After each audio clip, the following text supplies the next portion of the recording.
for Venture Kamloops, and Nicole is the Economic Development Manager for Venture Kamloops, and they will be leading us through the session today to help prepare and plan for getting out of COVID-19. So Jim and Nicole, take it away. Great. So Jim, I'm going to share my screen now, if that is about the right time to do it. Sounds good, yep.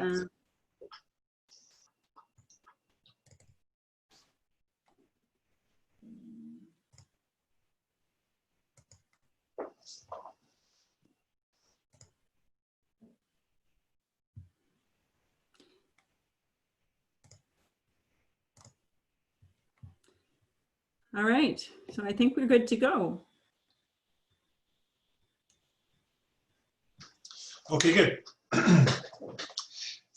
We still have just a menu showing on, there we go. Okay, great. Good morning, everybody. My name is Jim Anderson. As Acacia said, I'm the Executive Director with Venture Kamloops. So Nicole and I are going to split duties today. I'll lead you through the first few slides, more of the general sort of stuff that we're thinking and working on at Venture Kamloops, and Nicole will lead you through some more specific information about the situation we find ourselves in and what we're looking at for the future. So here's what we'll do. We'll talk to you first about COVID-19 and the recovery scenarios that are being envisioned by economists around the world. Then I'll talk to you some more about our support programs and the tools that we have to offer. And then Nicole will talk to you about the importance of planning and why we are beating that drum repeatedly throughout the last 2 months. Look at some aspects of planning that will help you be successful or help a business be successful. Talk more about the really key components that we believe are going to be crucial for business recovery, and that's having a handle on working capital and managing the cash flow. And then the last things we'll do is we'll talk about some really informative and helpful tools that we use on the daily, our financial template and the business model canvas, which is a more general tool that we've adapted for use at Venture Kamloops. So let's start with some of the technical stuff here as we look at COVID-19 and possible recovery scenarios. I just wanted to take just a few minutes just to kind of talk about this financial crisis and its characteristics as opposed to previous ones that we've been through. First of all, I'll say that I'm not an economist, and all the information that we're talking about here is being relayed from people who actually know what they're talking about. So I'll continue here to say that these are the views that we've adopted and the outlooks that we're relying on as we plan for our business support going forward. And I think the key thing that we keep bringing up is that the economic downturn that we find ourselves in, the pressures that are mounting and have been mounting over the last 2 months, are as a result of a health crisis. So that differs from the most recent financial crises that we've seen, particularly 2007, 2008, where in that case there were specific fundamentals of our economy that, unbeknownst to many, were creating weaknesses that eventually cracked and left many people in the lurch. What we have now is we have a health crisis that had completely unenvisioned consequences that have put us in the situation that we are now. You can see on the left-hand side of the screen there the different aspects of all the problems that were incurred after the consequences began to reveal themselves. So the closing of businesses that were not allowed to operate, the closing of businesses that just couldn't operate, the drop in revenue, the drying up of cash flows. One of the critical things that we're finding, especially as time goes along here, is the relationship between employers and employees. There are financial considerations, there are personal connections, there are business connections, all that are being tested to the absolute limit. And it's making it tough for employees and employers to stay together in many circumstances. One of the things that we're watching very, very closely at Venture Kamloops is the effect of this global crisis on supply chain management. There have been some long established sort of tried and true supply chain management practices that have proven to be problematic in the situation in which we find ourselves. And we're, for our part as the Economic Development Office in Kamloops, we're embarking on some pretty in-depth research on how that's going to change and how that's going to change for Kamloops and how Kamloops is going to be a part of the solution as we look into the future and really reevaluate the global supply chain and our part in it. And there are all sorts of other things that we know that are in the news every single day about new protocols and new restrictions and social distancing and how many people can be in a business and what can businesses actually do and how do they have to be cleaned and all those things, all of them that completely and totally change the face of how we're doing business. We have all the government programs that are kind of getting us through now. But the discussion we're going to have later today or in this presentation is not the now, but what's coming after the now. So the one thing that we really wanted to point out to you too is, and Nicole and I are really kind of addicted to the views of those who have knowledge in the areas of financial recovery. And we really subscribe to the view here that you can see on the right-hand side of your screen right now, with the 4 potential recovery paths after the COVID-19 pandemic is in hand. You can see the graph there indicates that 100 is what the pre-COVID-19 economic trend was. So that dotted line would be what would have happened if this pandemic had not occurred. There are the 4 scenarios. The red one is the U-shaped recovery in which we see the dip. All of the scenarios show that dip over the Q1 and Q2 of 2020. And then the U recovery shows a flattening of the trend and then an upturn later in 2021. The V recovery is the same downturn that we're experiencing with a sharp increase, bringing us back to the trend. Probably a best case scenario, but it remains to be seen. The W is in yellow, and that one shows sort of temporary uptick in the economic recovery followed by another decline and then a longer, slower recovery as we move forward into 2021 and 2022. And then the last one, which is sort of a dire circumstance. There's no sense in sugarcoating it, but that shows the same downturn in these 2 quarters and then a very shallow, very long, very arduous economic recovery. And the reason that we have all 4 there is because no one can say for sure which one is going to be it. However, when we're talking about planning, we have to talk about contingencies, and these are the 4 contingencies that we sort of envision should be taken into account. All right, so having sort of getting that global picture out of the way, we can look more at what Venture Kamloops is doing with our support tools. We have a number of documents that because we're involved in the planning of businesses every day, they are ready and available for planning purposes regardless of what our current scenario is. Things like our Understanding Your Business document, which is sort of the second stage of our initial meetings with a business. So if a business calls us up and says, hey, I need some help and I'd like to do some planning, we have an initial meeting, and then we send that business person away with the Understanding Your Business document. It really seeks to provide both Venture Kamloops and the business owner with a clearer picture of how their business is doing, what their business is made up of, what their markets are made up of, and where they should be looking at going. We have financial templates that we distribute regularly to businesses who are looking to get a better handle on their cash flow management and other financial management tools. We use the business model canvas as I guess a business model canvas is a newer method of business planning, but it replaces the good old-fashioned business plan that so many business owners are used to filling out for their banker or for some other purpose, specific purpose. This gives a much more wholesome, fulsome picture of business planning in one document and one tool. We have all sorts of information and data that's available to anybody who would like it.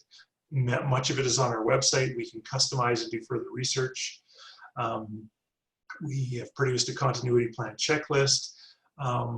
Us, like many others, have a template from WorkSafe BC, so that mandatory COVID-19 safety plan can be filled out and put in place.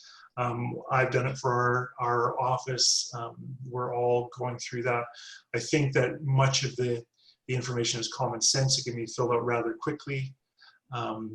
Again, the data and statistics, not just with business planning, but with demographic market information, various industry type information. We can look at that stuff too. And then we have some VK programs that we offer for businesses to enter into. I don't think I'll go through all of them because they all really deserve their own sort of explanation. But if you go to www.venturekamloops.com and click on our programs, there each has a web page or two that explains in detail what each program offers and which type of businesses or which stage of businesses at that will make it eligible or makes most sense for the programs to go into. But I really recommend that if you're interested in just kind of doing a deeper dive into your business, check out those programs because they're all free. We do have one program, VK Accelerate, which requires a financial investment by the entrepreneur or business owner, but it's not paid to Venture Kamloops. It's an investment into the entrepreneur's own business. But there are a lot of different aspects to these programs that are hugely beneficial. We seek advice from business people throughout the community. We make sure that we put every business that we work with in the best possible position to succeed. And right now, in many cases, that's a tough proposition, but we have hunkered down these last 2 months and I believe have really produced the foundation of a good planning program for businesses in our community. So that's kind of the overview. I think I'll turn it over to Nicole now, and Nicole can lead you through some of the specific things that we'd like to talk about today. Great, thank you, Jim. It's great to see so many people on the line today. Thank you, Acacia and Deanna, for this great opportunity to speak with your members. And I guess I want to start out talking a little bit about why the planning process is so important and how it will impact your success in the long run. And really, at the end of the day, I think about the planning process and monitoring of key aspects as a roadmap to recovery as well as resilience in such uncertain times. And as Jim pointed out already, you know, when we're looking at 4 different scenarios for possible recovery, it really does mean that if we're basing our planning, our proactive planning on these 4 scenarios, and we're making sure that we're staying nimble and we're monitoring as we go, it's going to give us a better chance at success than just using guesses, or in some cases educated guesses, to find our way. And we're not talking about the 540-page document that sits on the shelf or perhaps is given to a few investors. This is not the type of planning that is going to help you at this point in time, unless in fact it is investors that you're looking for, but rather much more nimble tools and the ability to work with working documents that evolve and change as you monitor and move forward through this next couple phases. So I often use the analogy of, travel. Interesting to use that analogy in these times, but let's just say I don't think that anyone is going to jump into their car and without using any road maps or without using your phone or asking anyone, just try and find your way to, I don't know, somewhere north of Ontario. That would be quite a task to try and find your way there without any resources or people to ask. So I think about that very similarly to business planning. It is our roadmap. It is the ability to have checkpoints and make sure that we're on the right path. And if not, we can quickly and efficiently try and pivot or change what we're doing in order to get back on track. So I'm a strong believer in planning, and I think that what we've put together here will help to guide you in that process. So we're going to move forward to the 5 key aspects of planning for success. And the first one, which is very important, is just reviewing the business model and making sure that what you have in place is still relevant today, because we have seen all sorts of restrictions being placed on our business community. We've seen our target markets changing the way they're interacting with businesses. So let's take a good look at our mission and our vision, our values, and our strategic plan or actions that we've had in place to date to make sure that the relevancy is still there.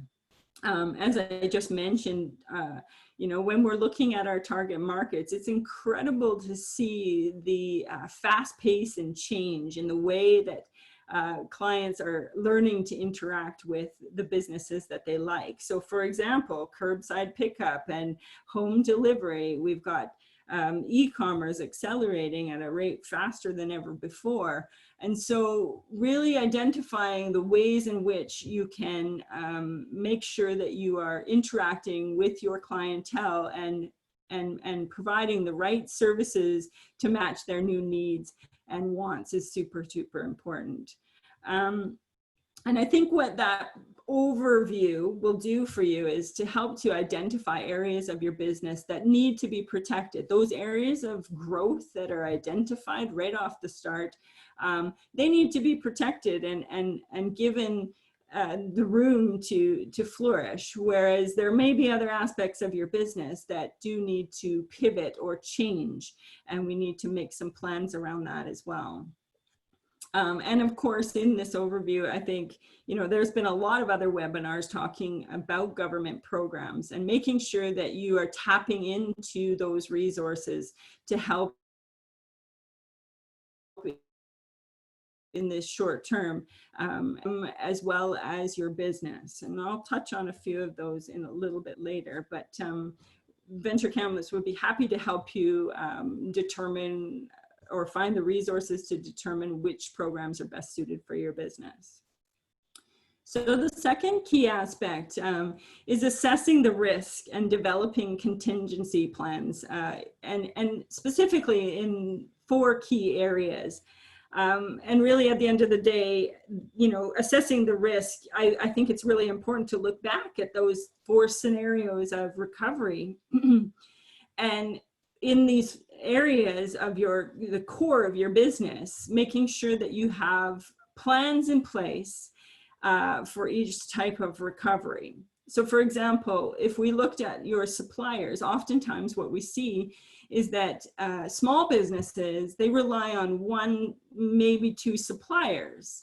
Now, if those things are coming, raw materials or resale goods are coming from outside of Canada, and we are facing a W-shape recovery, how does that impact you if you can't, borders are shutting and supplies are limited? How does that impact you? So looking at scenarios where we can try to find local suppliers or regional suppliers, or perhaps you're sourcing out multiple sources for materials for your business.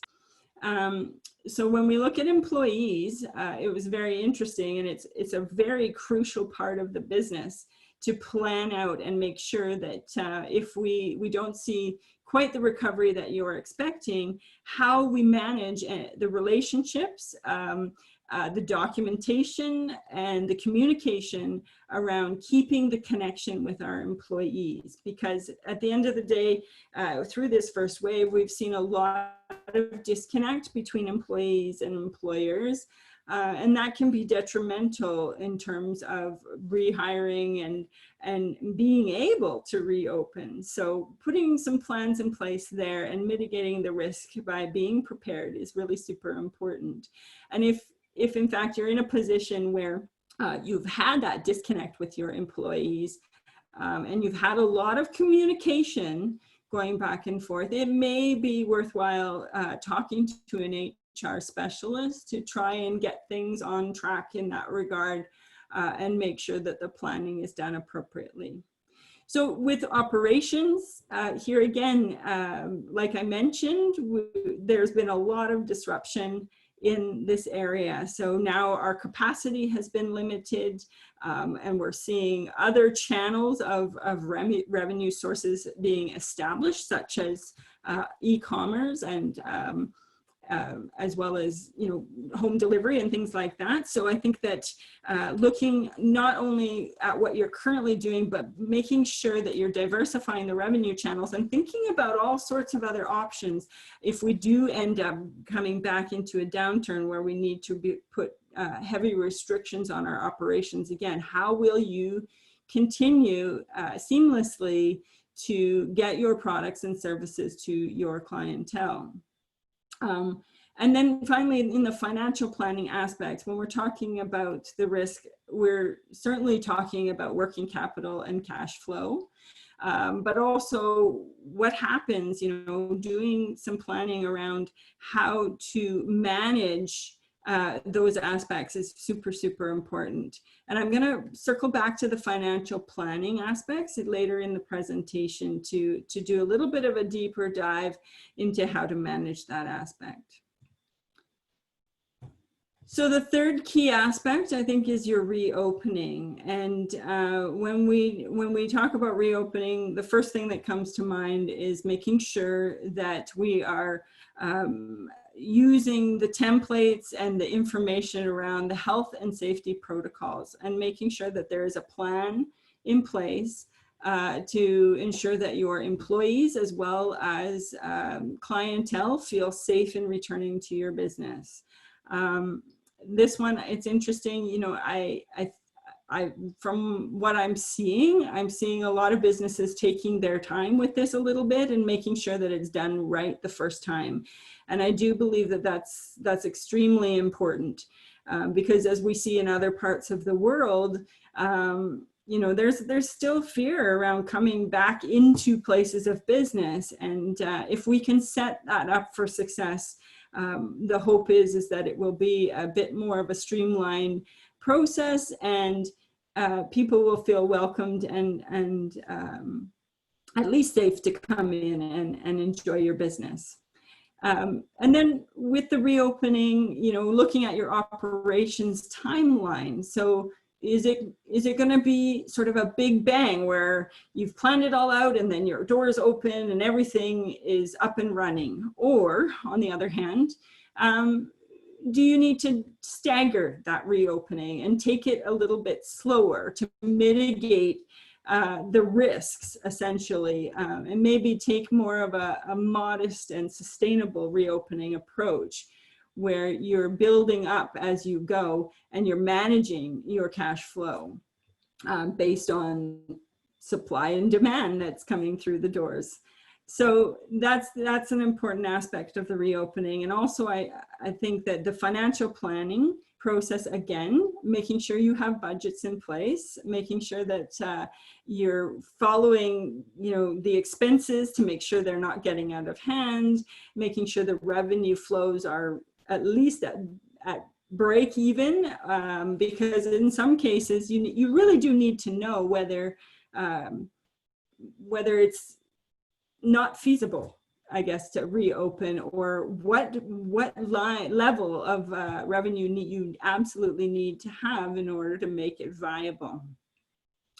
So as I mentioned, yeah, you do not want to get into a cash crisis situation.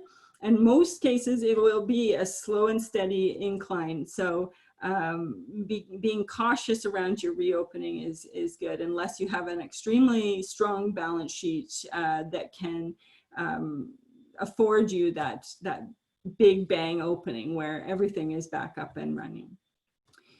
So the fourth aspect of planning is around the execution, monitor, and refine. And in this case, I've just put down two different areas of focus, because we can do all of this planning and put the planning in place. But at the end of the day, if we're not monitoring and refining as we go, the process is not as effective to plan for success. So at the end of the day, I think having daily meetings, whether that's with yourself, whether that's with your management team, or possibly with the entire group, to look at the results and compare it with your plan. So yesterday's results are really important to give you an indication of where you are at in your plan and what ideas you can come up with to bridge the gap and adjust the plan.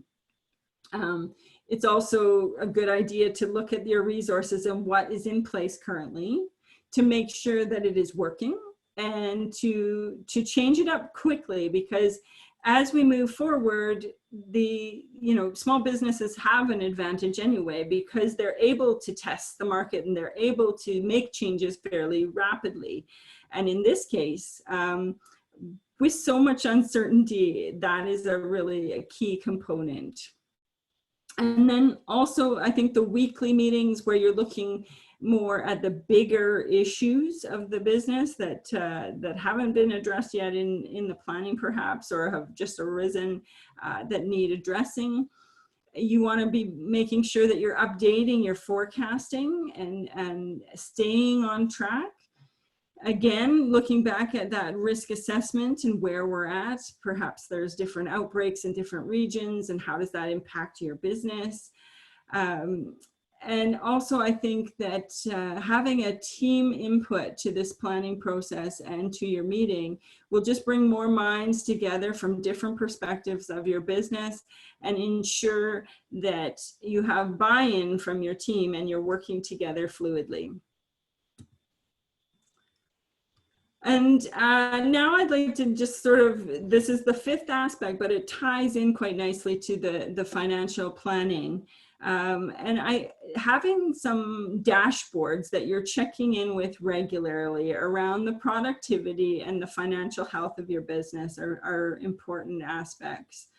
So for your productivity, there's been so much change that's had to happen in order to continue to operate and at reduced capacity. So looking at your labor hours and comparing it to your revenue and seeing how that compares to previous COVID-19 environments. And on the productivity side here, these are going to change depending on your business. It was a little challenging to have such a big, broad planning document for all sorts of different businesses, but perhaps it's your billable time, or maybe you've put some delivery in place, and how is that impacting the other aspects of your business, as well as this new aspect, your customer retention, going back and looking at previous COVID-19 again. And what does that look like, and how quickly are those people returning to your business? Really, at the end of the day, it's those key performance indicators that make sense for your business to help you monitor and improve performance. And then on the financial health dashboard, keeping track of your margins, your cash flow, how are you managing your debts, and are those bills being repaid, and is debt going down, or is it substantially having to be increased? Your inventory turnover, and as well, keeping a very close eye on your costs. And again, I have to state that those are examples, but depending on your business, they will vary. But having the dashboard as an overall metrics of keeping track of the financial components and productivity are really good aspects to have in your planning for success. So let's talk a little bit about the financial planning for success and the importance around working capital, because what we saw in the first phase was that supply and demand went to zero. And yet within our small businesses, there was the need to continue to cover the expenses within the business.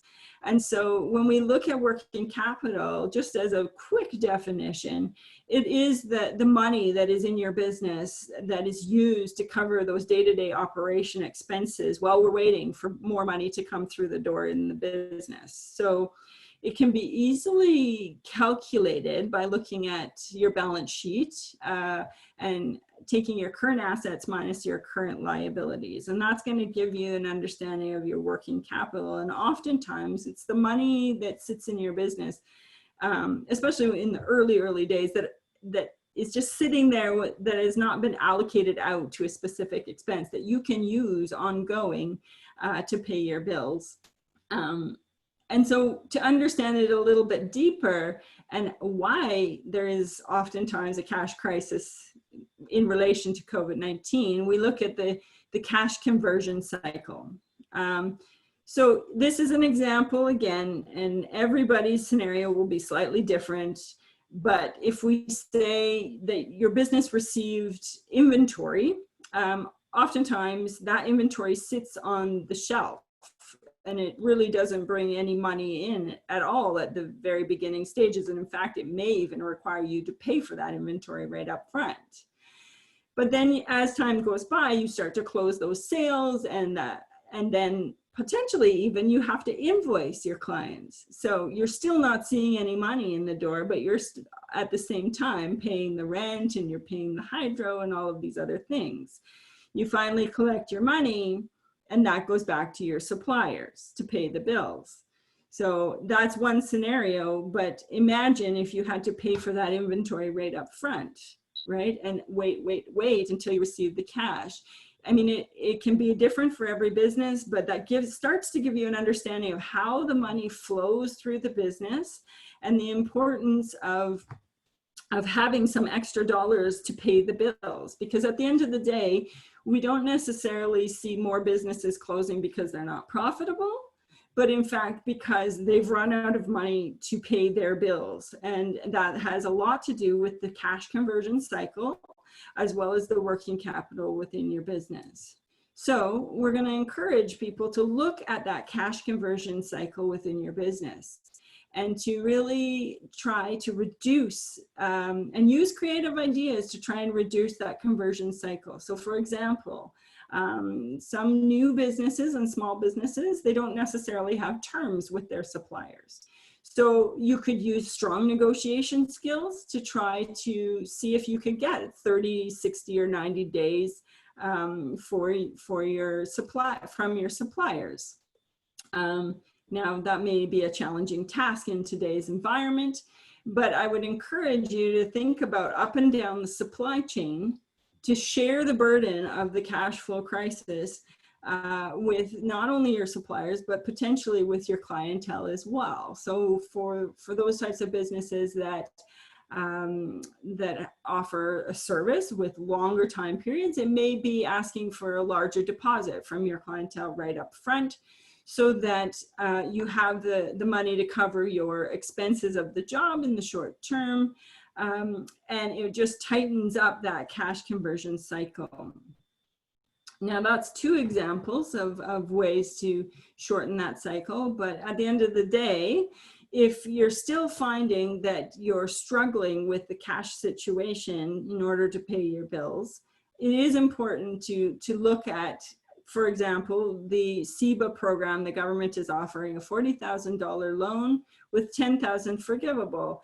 And recently, the rules have changed around that, and more sole proprietors, partnerships, and contractors and individuals that didn't have a payroll necessarily and weren't qualifying off the start are now qualifying for these programs. So that might be one aspect. or perhaps a small line of credit to help you get through these earlier days where the business needs that cash to get up and running and manage the reduced revenues that is expected in the shorter term. Now, I say that, but I'm not advocating to take on copious amounts of new debt.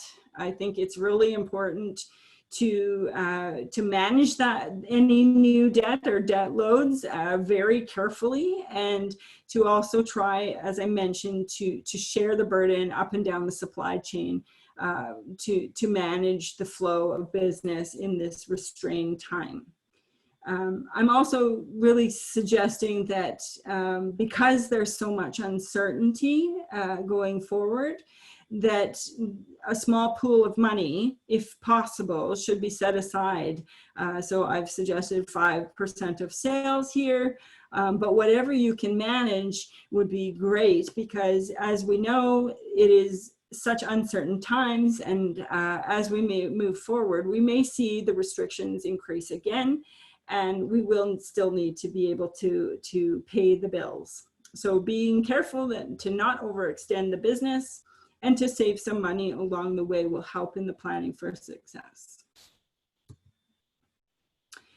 So speaking of financials, Venture Kamloops, and this document is certainly not to scare you or to read the details of it, but it's just to show you so that when you do receive it, you know what it looks like.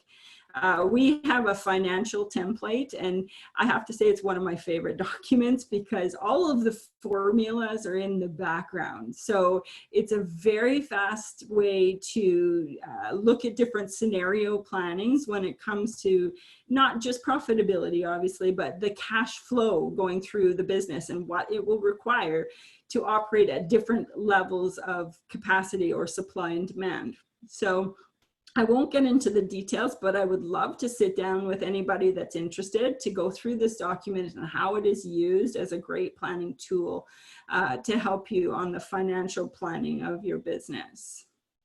And then I wanted to show you the business model canvas. So Jim mentioned it at the beginning as well. And a lot of the aspects that I've talked about today fall into one of these smaller boxes. And I like this tool because it's very visual, and it can be shared amongst your team very easily to allow everybody to be involved in the planning. And what we like to do is, we also have this document at Venture Kamloops that we can share with you, but we have it in a poster size. So it can go up on the wall in your office, and what we recommend is that you use different colored sticky notes. So some things, of course, when we're in the planning, as all entrepreneurs know, you're making a lot of decisions based on educated guesses. And so all of those guesses could be, say, in a pink sticky note. And then anything that you feel is a solid fact and you can rely on the information, you could put that information in blue. So when you go forward and you're looking at making the decisions, you instantly can see visually how much of this information you're basing your planning on is factual. And also I think worth noting here is that we've added a few different boxes to this planning document. So at the top, we've got the external environment. And in today's environment with so much uncertainty, I would have to say that box is pretty darn important. And then at the bottom, we've added a parking lot. And the parking lot is designed for different ideas that you have, that you're not quite ready to implement them yet, but they're sort of creative ideas that you're considering. So they can be stored at the bottom there. So they're not forgotten, and when the timing is right, they can be brought into the middle of the document. But we talked about the overview of the business and looking at the problems within the marketplace and new aspects that bring problems to potential clientele that your business could address with creative solutions and that are complementary to your business, of course, hopefully. And then the key metrics, we talked about our dashboards and how we need to monitor and manage the financial aspects of the business. we didn't necessarily talk about the unique value proposition, but every business is built on some problem in the marketplace. And it's important to envision how you bring value to your clientele in a unique manner that's uniquely different from your competition. So certainly worth putting some thought into there. Channels, so diversifying revenue channels in today's environment when potentially your in-store or your home office, it just doesn't have the capacity to manage the clientele that you once saw all at once. So perhaps it's diversifying by adding a really strong e-commerce site, or potentially home delivery, as I mentioned already. And then the costs and revenues at the bottom, definitely we need to keep an eye on those, and very nice little document to just tie it all together and see how everything interacts between each different department and area of the business. So to summarize, managing the health and safety within your workplace and for your employees and clientele, very top of mind and very, very important. Aligning strategic and operational and financial plans so that everything is streamlined for success and moving you forward in the right direction. And also, although it's not written there, making sure that you're monitoring and adapting as needed. Using your dashboards to manage the financial components and productivity within the business. And finally, using the tools and resources to help your business overcome barriers. So Venture Kamloops is a resource in your back pocket, and we certainly, all of our programs, as well as information, connections, and advice, is all free of charge to Kamloops businesses, and we would be happy to help you at any point in time. So thank you very much. I feel like I went on for quite some time there, but whoop, and I've gone one too far. But we're happy to take any questions or comments. We've got our website there, as well as both Jim and my emails for connection. Thank you.